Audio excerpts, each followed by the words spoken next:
The first step is to install the suction cup to the wall. After you decide where to put the suction cup, then you want to push it onto the wall and then twist and make sure you hear the sound. Step 2 is closing the curtain fully. This is a very important step to ensure that your curtain is trouble-free when using. Step 3 is to bring the curtain to the suction cup and see where it would be the best to put the magnets.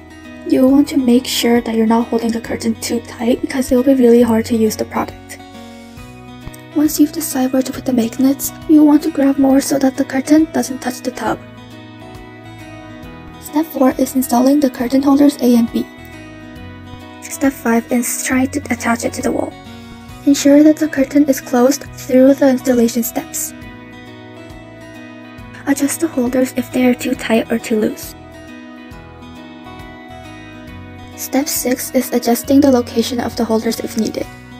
Make sure that the bottom of the curtain forms a U shape and doesn't put together.